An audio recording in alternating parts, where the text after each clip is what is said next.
15 beers on a Tuesday afternoon.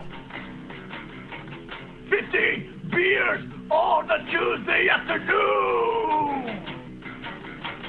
Fuck yeah!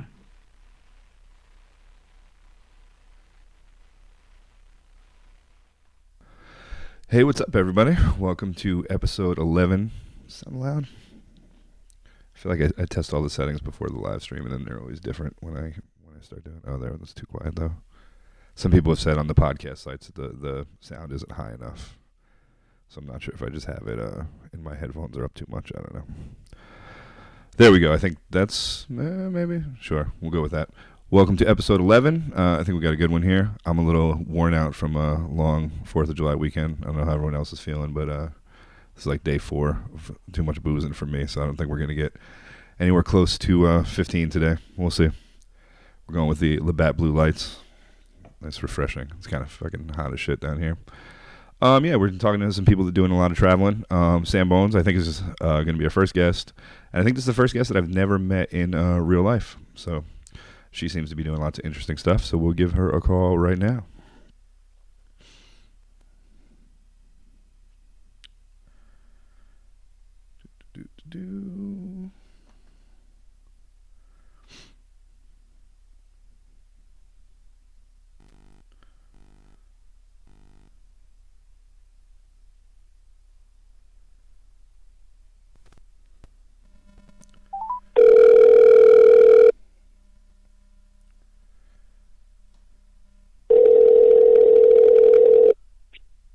Hello. Hey, what's up? Hey, how's it going? Good. How are you doing? I'm good.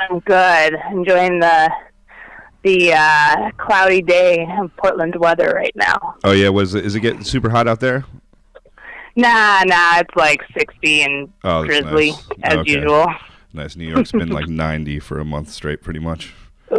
Oh, yikes. Yeah, I believe it. Yeah, Pittsburgh was like 95, I think, yesterday. Oh, yeah, it's no good. And you were just there. You left Pittsburgh not that long ago, right? Yeah, I was there like a month and a half ago, something like that. Gotcha. Took my time to get here. I got here about a week ago. Yeah, I saw you hitting some spots on the way out. Like you hit some. That was kind of like when a lot of the protests were going on. I saw you hit a couple spots on the way out. Where'd you stop? So I took my time. I went down to Spruce Mound, West Virginia, spent some time camping, and then I went down to Marion, Virginia. Okay. Where a small Black Lives Matter protest was happening, and Marion is a tiny little town, and they were protesting a slave owner statue, and they had counter protests. So I joined them on that one, and then Rayshard Brooks was killed that week, like a couple days later, Atlanta, and right? I was. Yeah. And that was the shooting in the Wendy's parking lot, for those that don't know. Yeah. Like a drunk driving stop or something like that, right? Well, so it wasn't even drunk driving. He wasn't even driving, yeah. He wasn't even driving. He was sleeping in his car, and they just called him to just clear him out of the parking lot. The 911 call was about. Yeah. And, he resisted arrest and was shot in the back. Yeah. And killed. He was celebrating his daughter's birthday that day. That is why he was so drunk. Jesus. But so that was in Atlanta. So I rushed down there and joined them in a couple of protests. And then where did I go from there? I went and camped in the Ozarks. And then, I bid my time to the Trump rally. So the Trump's rally that was supposed to be originally scheduled on the Juneteenth. Yes. It got bumped to the 20th, and I waited it out until the 20th so I could. That was in Oklahoma? That was in Tulsa, Oklahoma. Oh, goodness. What was that experience like? Ooh, I haven't really gotten to talk about this. Yeah. Basically, so the Box Center is where the rally was, so Trump's actual rally was. There wasn't enough people to fill the outside stage, but they had the center itself gated off about, I'm not very good with distance, but, some mini city blocks. And surrounding the gate that they had with Secret Service and military and, the whole 9 yards of protection and blockades and stuff. They had Trump supporters basically tailgating the place. It looked like a tailgate party that you'd see in absolutely. Looked like a 4th of July celebration out there. People selling hats and Trump MAGA stuff and, the whole 9 yards. It was kind of nightmarish for someone like me. Yeah. Was there were there a lot of people counter-protesting? Or protesting? So, I mean, I guess it's not counter-protesting. Yeah. Right. So the area was so large during the daytime. I showed up and I joined what is called Refuse Fascism and RevCom. You can look them both up on Instagram. Right on. They are supporters of new communism and revolution and whatnot. Gotcha. And they're basically their motivation right now is just to get Trump and Pence out right now, out of office. Mm-hmm. Gotcha. So I joined them, but from what I gathered later was that there was a lot of us, different groups, whether it was Black Lives Matter or Refuse Fascism or just, I met people that came from other countries just to fucking pardon my language. You're good. Just fly in and protest by themselves. I met a guy that came in from, where did he come from? It's just Texas, the older gentleman. He was just so upset. He just drove all the way up and came out. But there was different groups of us all over, and then by the end of the time that everyone was going into the rally, we seemed to all be able to congregate together. And I would say I'm not very good with numbers either, distance numbers, all that stuff. It's hard to count big groups. But I would say it was a full venue force, a full 500-person venue of supporters and counter protesters. Gotcha. So maybe 250 people-ish of counter protesters. Right on. Mm-hmm. That rally for him, it was didn't some video gamers troll him and reserve a bunch of tickets so they thought the crowd was going to be a lot bigger than it was? Was that? Yeah, and a lot of locals and local activists definitely bought up his tickets. And that being said, that definitely did a lot of damage. He said that we weren't letting them hit them into the protest. Yeah, but that wasn't the case. No, it was not the case. I mean, it was if we had the power to, take down the National Guard so we couldn't let Trump supporters in. That's ridiculous. We would have a lot of damage done. But so by the time that evening came around, a lot of the Trump supporters were drunk, and there was a lot of confrontations happening. Oh, Jesus! I watched 2 women get attacked and hit by Trump supporters. Oh, goodness! Full fists. In front of the cops, in front of the National Guard while they stood by. Wow. I watched a gentleman, maybe 20-something years old, young. He got maced for no reason. A couple of biker guys came out, just ammoed up, the bullet belt and everything. And intimidating these people, saying just awful racist stuff. And a lot of the Trump supporters and the BLM supporters would engage and actually have political, polite conversations. Okay. And it was there a couple of them hugged it out. I didn't hug any Trump supporter by any means, but I was there just peaceful. I'm there to support. I'm an ally standing by to make sure that our, BIPOC people are safe from bodily harm. So what I do is usually just come in when someone starts getting physical or aggressive. I come in and put my body in between them. But that being said, by the end of the night, so when Trump was done, the Secret Service rushed through us, and by this time we already had a motorcyclist try to run us over. Oh, jeez. And so we're all really skittish, at this point. Mm-hmm. And so Secret Service rushes in, and then they rush in a whole bus load of National Guard, fully armed and ready, in the middle of us. And then so you have the Black Lives Matter folks in the middle, and then surrounding us is all the Trump supporters, and they're kind of drunk. And now we have Secret Service on our, like, I guess it would be like the west side, and then on the east side comes in the cops with the riot gear, and then in the middle of us is the National Guard. Oh dear! And then around us is the Trump. Yeah, and it starts getting dark, and that's when media and things, everything happens. But the media luckily stuck around. We didn't get tear gas because there were supporters out there, Trump supporters out there. Yeah. But we did get rubber bullets, and kudos to these guys. Like, these motherfuckers did not fear those cops at all. We marched right through those cops, all like rubber bullets and everything. Wow. Marched right through them, got everybody out safely. We had a couple of people follow us in cars and motorcycles trying to come in, but we did blockades. Yeah. And we got everyone safely down to Greenwood. And for those that don't know, Greenwood is known as the Black Wall Street, where the massacre happened in Tulsa so many years ago. Yeah. So it was really beautiful. And when we showed up, there was like a barbecue going on and a huge party, hip hop playing. It was beautiful. It was just that we met all of these wonderful locals, families and stuff, hundreds and hundreds of people in the streets just there in support, waiting for us to make it back. Awesome. Yeah, it's definitely like a weird historic thing, it's an interesting time to be traveling the country and get to stop at some like kind of important historic things like that, Yeah, it was. I still haven't really digested it. Yeah, I bet. Fully. I mean, because then you're on to the next stop, making your way out to Portland, right? So there's just like next thing the next day, right? Yeah, and then I got here a week ago, and I've already been like doing the 12-hour days of protesting. We have so much going on here, and is there? There's a lot of like daily protest stuff going on in Portland right now.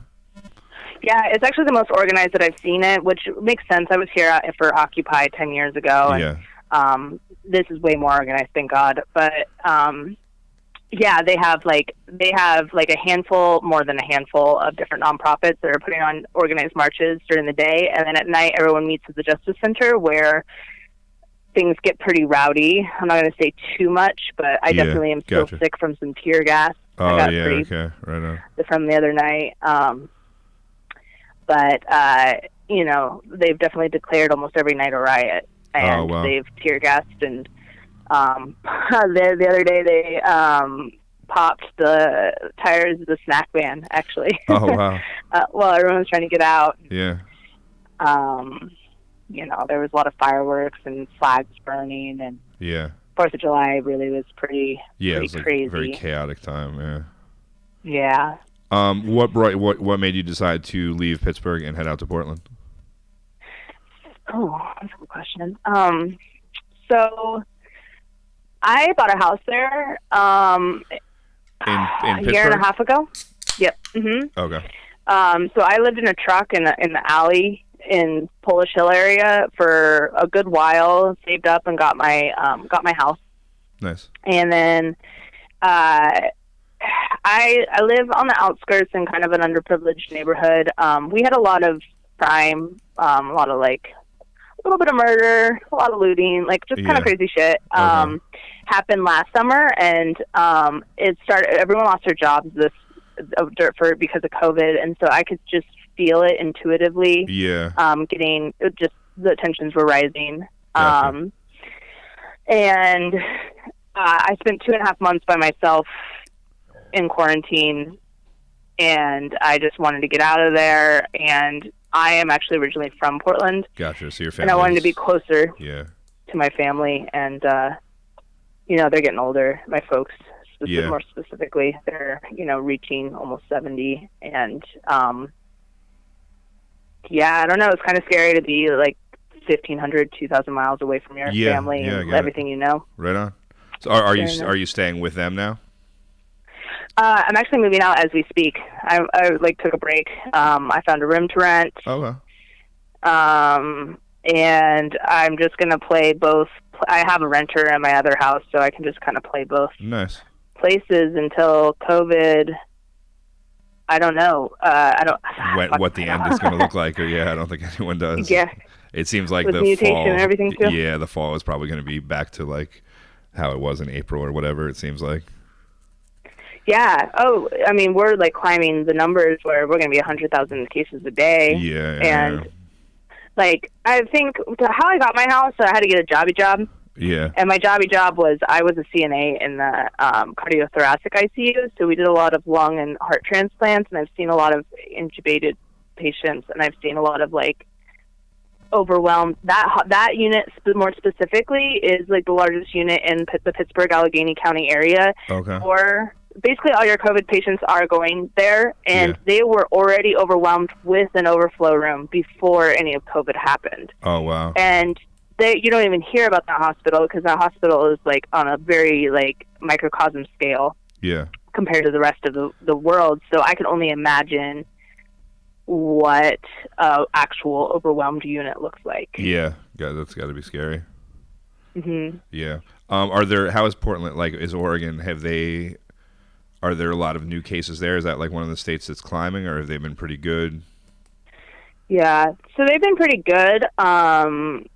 The thing with Oregon, so Oregon is like pretty low on the list. I think Pennsylvania is like 11. Oregon's like in the later 20s. You know, they had 215 deaths in the whole state so far. So it's really low.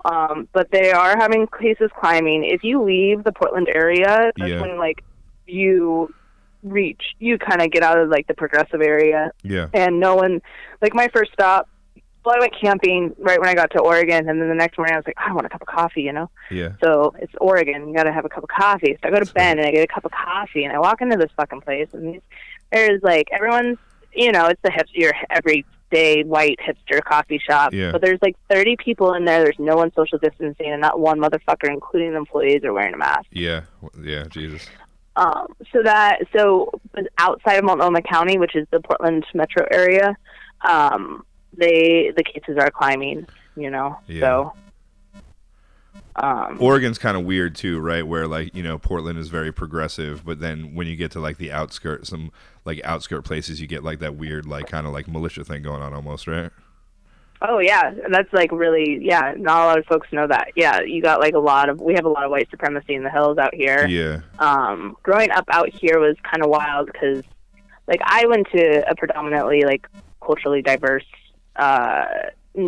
school growing up because I'm from North Portland. North Portland is like where North Portland and Gresham are the two areas where like more African Americans and Hispanics lived. Okay.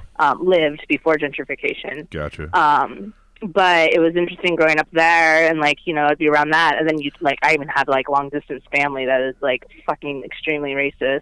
Yeah. Not in my immediate family or anyone I talk to, but you know, I'd be around that area or like around my own environment, and then like reach out to family like that lives in like Canby or like rural Oregon, and you know, they're just like 2 steps away from having a Nazi tattoo. Yeah. You know? Jesus Christ. Yeah. And then we have a huge Hispanic population out here too, but that's not in comparison to the East Coast, I should say, I guess. But yeah. But that's like, it's pretty much just white and Hispanic in all the rural areas. Gotcha. And that's it. I once drove a car for a friend. She got divorced, and she was originally from Vancouver, Washington, which I think is right across the river, right? That's pretty close to Portland. Yep. So I'm literally like 3 miles from it right now. 2 miles. Yeah, we drove. She had this old Volvo, and so she like ended up flying back to her parents' house there, and we drove her. She like bought us plane tickets, and we did like a cross country trip and drove her Volvo back for her. But where she lived, right around the corner, was like where Tanya Harding would go to get her Newports every day. So like if you were at the gas station at the right time, you could see Tanya Harding buying cigarettes. Say the last part again. Hey, if you went to the gas station at the right time, you could catch Tanya Harding buying her cigarettes. If that, you know, kind of like celebrity sighting. Yeah, Vancouver's wild too because Vancouver's shifted so much now because whoever couldn't afford Portland, Oregon, has moved over to Vancouver. Okay, so it's kind of like gentrified or like like property values. Yeah, gotcha. It's like I compare it a lot to like how San Francisco was like back in the day. It was a port town.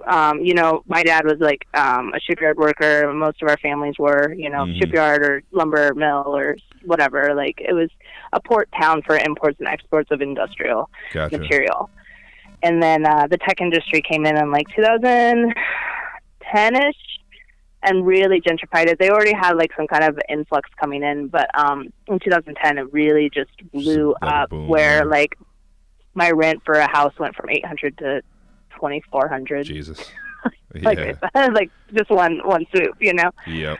So that's what I'm like 90 miles north of Manhattan here, and with this whole quarantine thing, like every single house up here that's for sale is like getting bought, you know, like everyone, now that they're like working from home, they don't want to be in the city anymore, and they have all this money, so they just come here and like buy everything.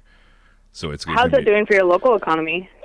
I mean, I guess it's good as far as having people with money come in, but if you've lived here for a long time and you haven't bought in a house yet, you know, you're probably not gonna be able to afford one eventually, you know, because everything's gonna go up because of that.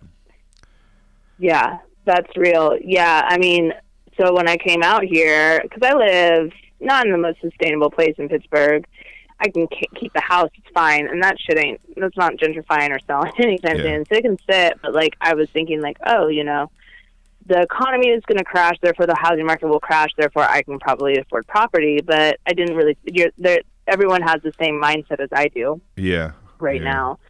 So that idea definitely kind of got thrown out the window, because I was dreaming of living in a school bus on a piece of property out here, but that's gonna have to wait. Yeah, it's definitely interesting where some people are, you know, haven't been affected by this at all, as far as, you know, keeping their jobs or working from home, but then some people it affects, you know, like small business owners and stuff like that. Seems to affect a lot harsher, you know. Yeah, and you know, I don't know how you view it, but like for me, this is literally just like this kind of almost, I hate to get all super like not conspiracy, but like anarchist kind of. This is the anarchist teenager in me, but also this is our reality right now, is that this disease is killing those that are disproportionate, or it's disproportionately killing those that are underprivileged and underinsured and the working class.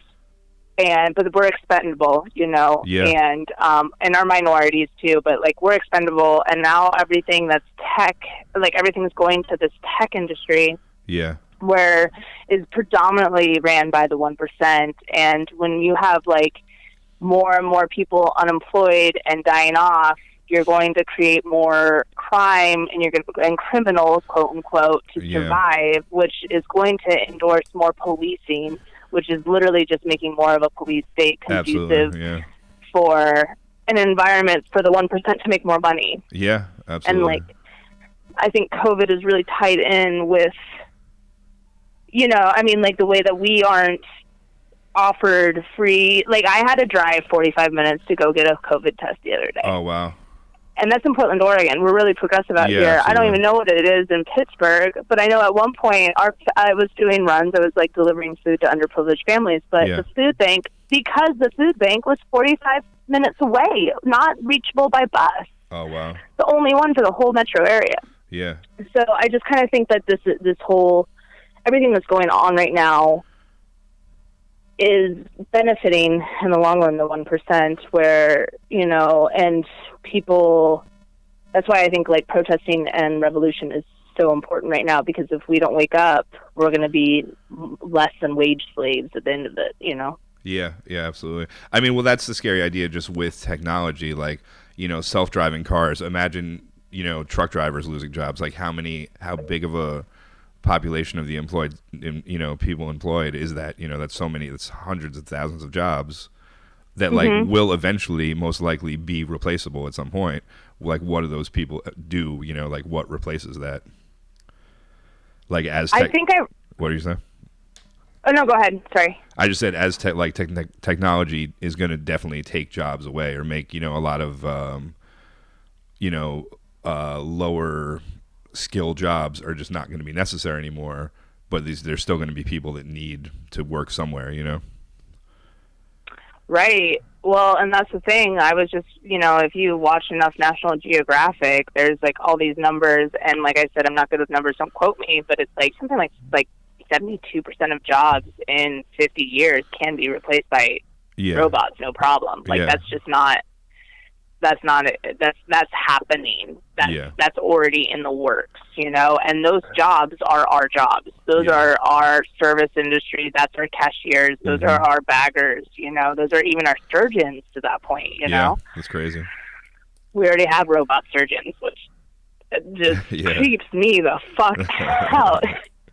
Yeah, I mean, maybe they'll just turn on us quick, so it won't be a lot of suffering. You know, they'll just go full Skynet, and the robots will get rid of us before everyone has to starve because they don't have jobs. God, that's my worst nightmare. I was afraid of technology for a long time. I just like kind of had to. I was a kid with, not kid, but grown-ass adult with a fucking typewriter, and that's how I printed. That's how I started writing, like, books and stuff. You know, I was like, I was that person, and I'm just now giving in to the internet stuff and trying to get good at it. But the thing is also with it, like, if you're trying to make a living, like, as an artist or a musician, and I'm sure you know, like, absolutely. you have to do a lot of social media and Etsy pages and Instagram and all that stuff, but that alone creates anxiety. And for those that are already, like, induced to anxiety, which is our lower income people, like, it's just like this, like, impending doom cycle for mental health.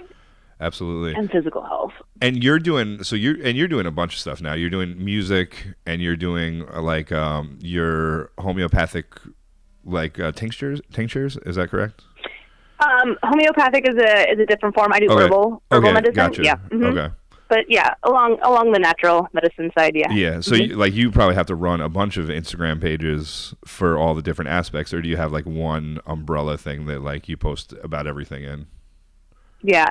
So I have one umbrella, which would be www.sammbones.com. Okay. That is the one umbrella, but I do have multiple Instagram. I have 2 Instagram accounts, and then I have because I do so much nonprofit stuff, I have literally 10 Facebook pages. And a lot of them are old. I don't have to keep up with them. They're just like, we're made for a cause at one point or whatever. Yeah. But I just started a YouTube channel called Travelin' with Bones. Oh, yeah. And I've only done a couple of videos, and that is just because simply, like I said, I just hate the internet and I haven't made more videos. But it's gonna cover not only politics, but just like I do crazy stuff all the time, and absolutely. People have asked me, like, told me I should have a show for a lot of years, and I always didn't think about it. But then I see like these like kids, not kids, but whatever, playing video games on a YouTube thing, and they're making a lot of money, and I was like, this is ridiculous. Yeah, no, it's crazy.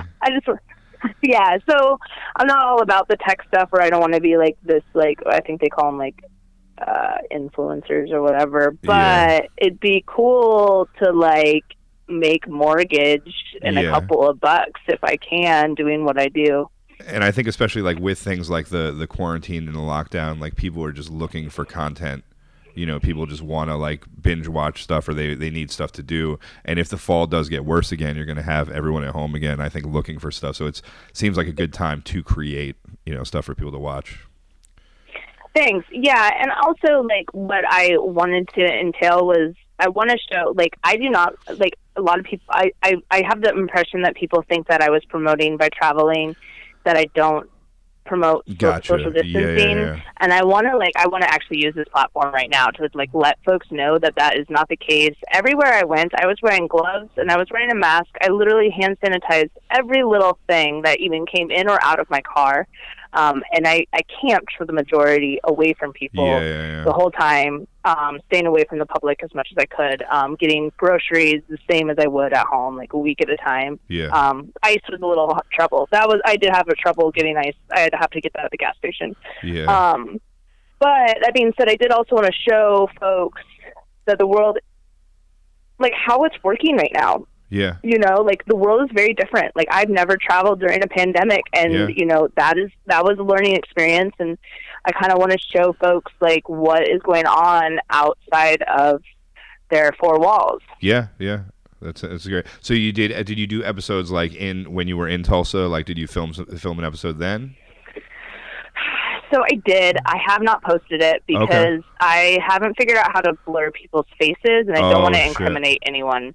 Okay. So I have to just kind of get tech savvy and learn how to do that, because I would love to show how it went down with the police brutality as far and the Trump supporters attacking the BLM supporters, but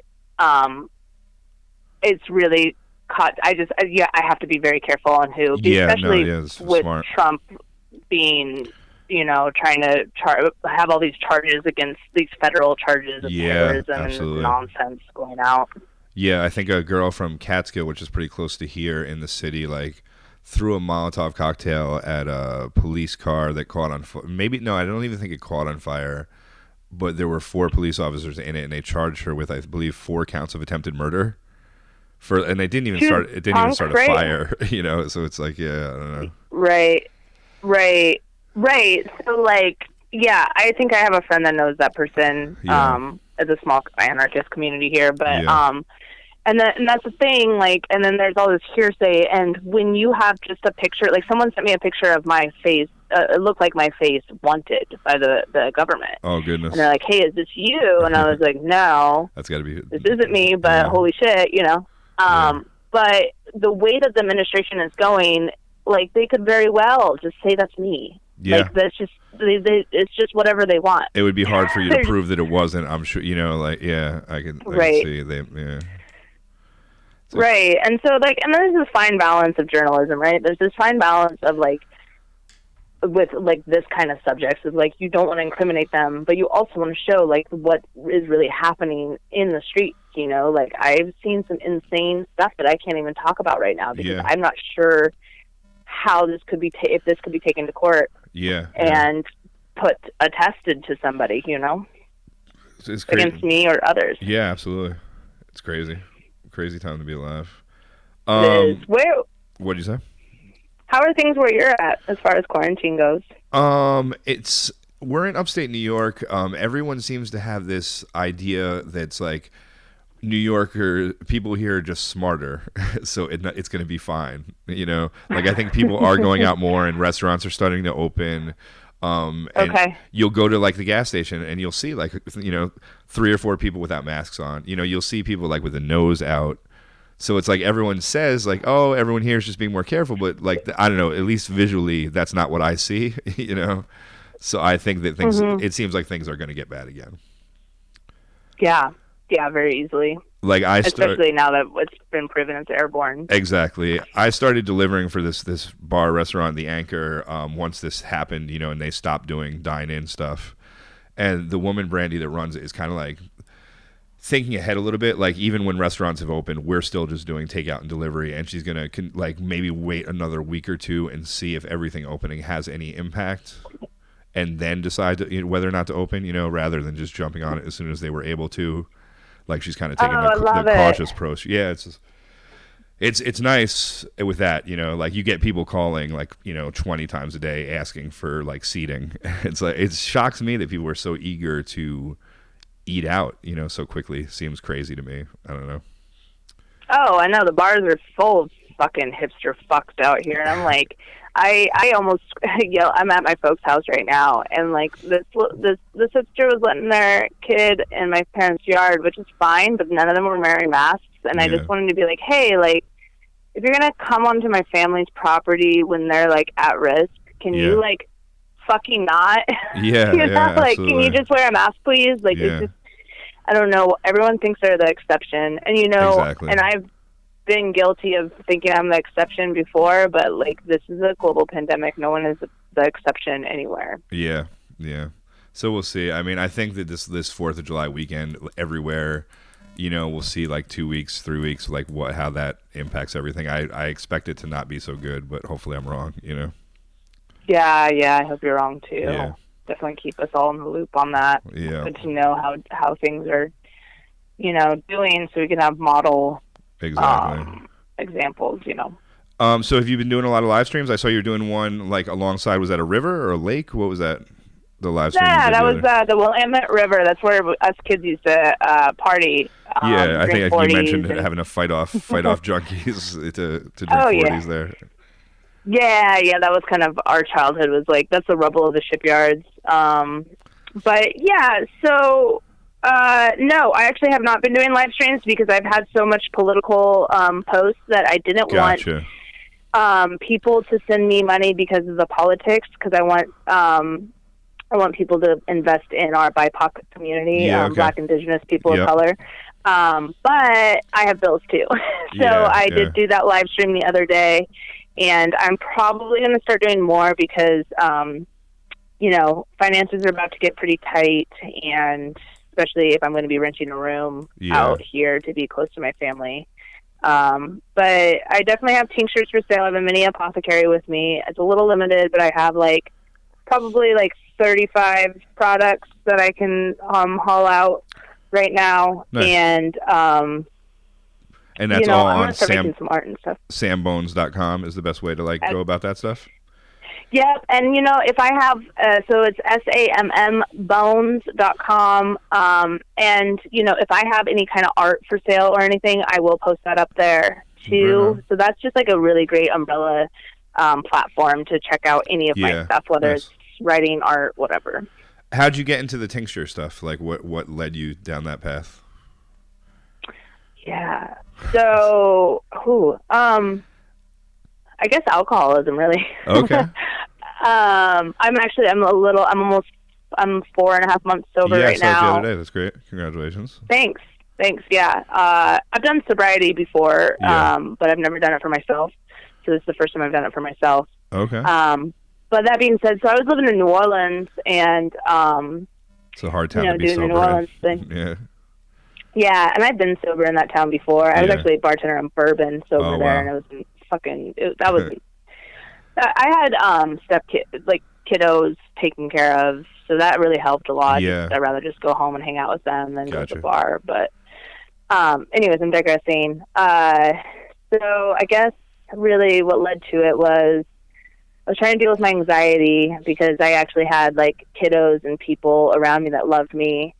And I actually had responsibility to be responsible for my emotional health. So I started reaching out and looking into stuff, different ways to deal with my anxiety. And then that relationship ended, and which impeded more anxiety. So I really dove into it, and I met a bruja, essentially, which is the Hispanic version of a quote-unquote witch healer is really what they are. Mm-hmm. And she's a dear friend of mine. Anyway, she kind of taught me some stuff here and there, and really helped me. It really helped me. And then her and I went down to Costa Rica and went to the jungle, the Talamanca region. Wow. In Manzanillo, Costa Rica, on the Caribbean side. And we lived down there for about a little over a month, and learned about tropical medicine from some locals. And I just dove into it after that. Yeah, that's amazing. Yeah. Is it different? I'm sure there's different plants and whatnot in Pittsburgh compared to Portland. So does that change up? You can make different things, or are you ordering stuff from all over? Are you ordering ingredients? So I love that you brought that up because it's really important. So when we talk about cultural appropriation, that's really huge in the plant world because a lot of people are burning sage. White sage is a Native American plant that only grows in one section of California. Or you have Palo Santo, people use that. This is energetic medicine, but same shit. It's same plants that people are taking from all over the world. And it's really important if you do ethical practice in your herbal medicine, you make sure that you cultivate or wildcraft herbs from your environment that's around you. We all you have herbs that are for diabetes and for your liver and for your anxiety in each region. Yeah. So instead of going to this other regions and taking their stuff from there, yeah. Exactly. So so that's pretty cool about traveling around too. So I get to geek out on that. Mm-hmm. Pittsburgh definitely has a very biodiverse plant life that I got to know, which is pretty cool. Yeah. And then Oregon's completely different. When you go down to I was just in the Southwest and I picked up some desert medicine as well. Nice. those are all for personal use. I don't. I try to be a little bit more ethical with the stuff that I sell. Gotcha. And I believe my band went to Alaska with Lauren Jean from New Orleans. I think she got a lot of our contact information from you because you were living up there for a while. Is that what it was? Yeah. So Alaska is my second, third, fourth home. I got a few of them. Yeah. I had a van up there for a while. I don't know if that's what you guys drove. I don't think so. No, we rented from through Turo. It's like kind of like the Airbnb of car rental stuff. And then we rented a van from Dirty for the end of the trip. Okay. Yeah. Cool. Yeah. So I went to Alaska. The first time I went to Alaska was in 2012. I was hopping freight trains and I met an Alaska native. He's Aleutian. Okay. In Alabama, Birmingham, I think.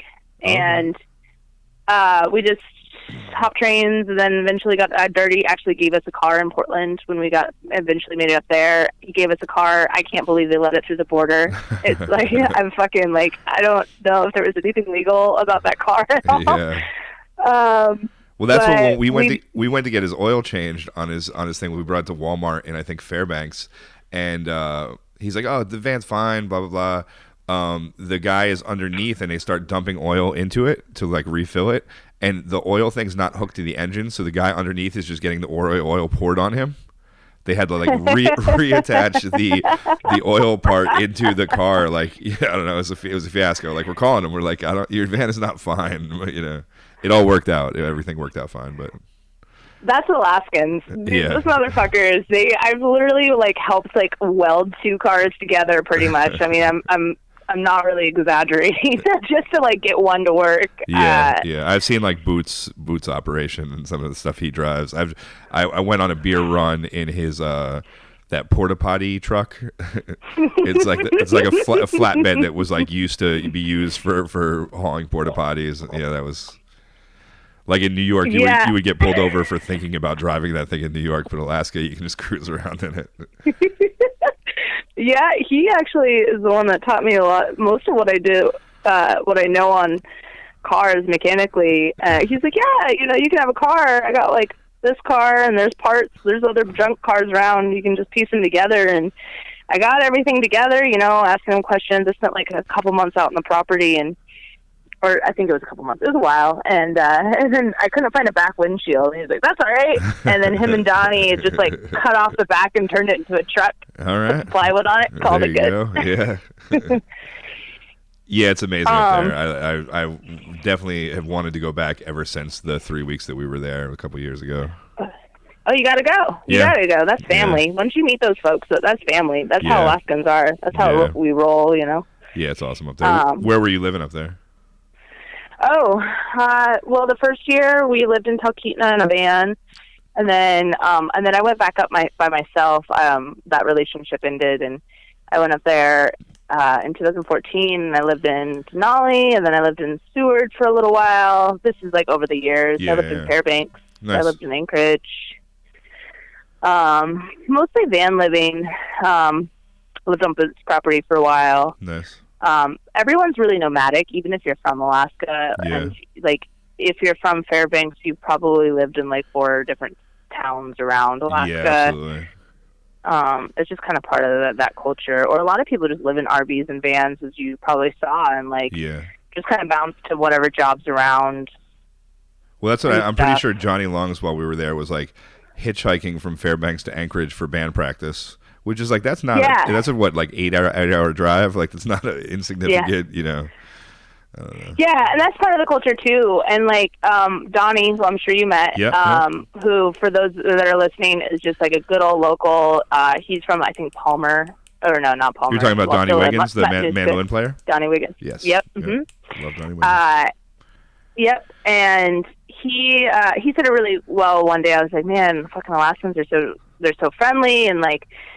Whatever, and like they'll no matter what they can pick you up hitchhiking because it's part of the culture here. And he's like, if we don't help each other out and we don't pick you up, you might die.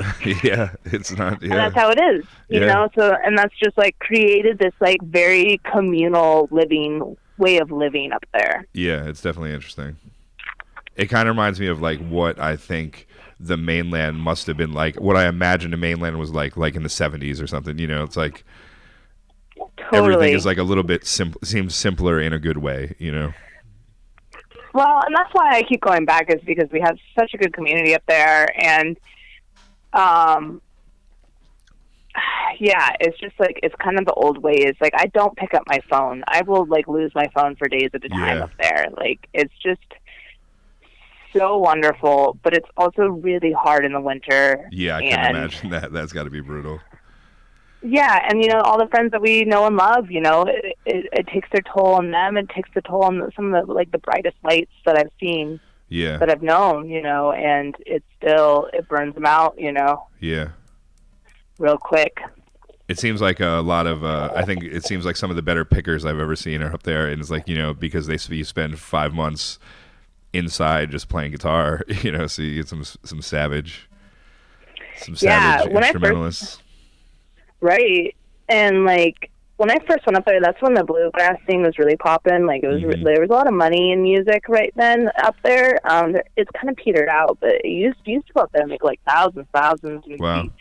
Really easy, and it's petered out for whatever reason. I think it has to do with somehow the bluegrass scene dying out, but yeah, those guys, when I first went up there, I didn't know a thing about banjo. I still don't, but I really didn't know a thing about banjo.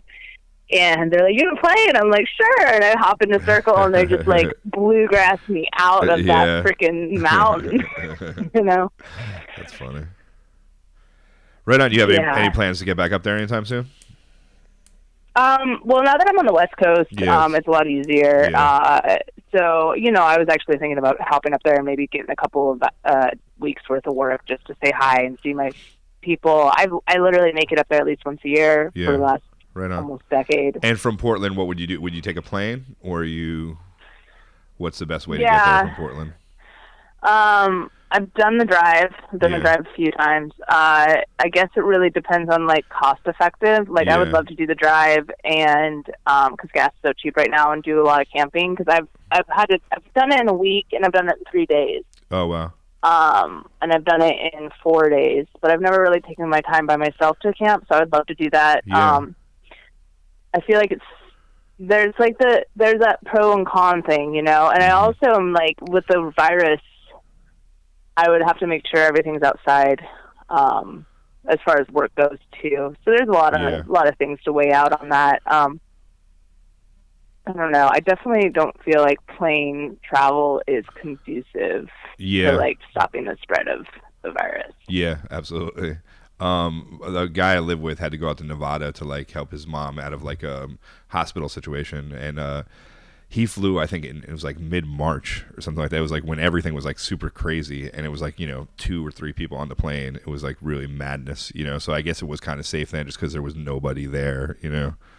I bet now it's kind of gone back to normal a little bit more. Yeah, I don't know. And like with circulating air too, and like, you know, it would be fine if everyone would just be responsible. Yeah. If everyone just wore a mask and hand sanitized and hand washed, like, we really would be able to go on a plane and not have to worry about it too much. But people are just not making those choices. Savages, man. Savages. Yeah, for real. Right on. Well, it's been great talking to you. Is there anything else you want to talk about before I let you go? Just a little politics. Hey, folks, you know, those that are listening, just, you know, there's so many roles to support our BIPOC folks. And for those that don't know what BIPOC means, is Black and Indigenous people of color. There's a lot of roles. You don't have to be at the protest. You don't have to be a frontliner. You know, there's numbers to call. There's things to do to support the Black Lives Matter and Native Lives Matter movement right now. And if you have any questions, feel free to email me at Samm, S-A-M-M, Bones booking at gmail.com, and I'm happy to answer any questions you have and maybe guide you in the right direction. Sweet. Cool. Sounds good. It was nice talking to you. It was. I think you were the first guest that I've never met in person that I've had on the show, so that was interesting. Oh, word. Cool. Yeah, right on. Well, we'll meet on a very interesting day. Maybe we'll be able to hug it out. Absolutely. I hope so. I look forward to it. Okay. All right, Thank Samm you. Bones. Later. All right. Bye. All right, that was Samm Bones. That was a fun one. I enjoyed myself. We've got Taillight Rebellion coming up next. I think I have a new spiffy in-between guest graphic that Lara Hope made me. I'm excited to use this for the first time. And what are we going to listen to?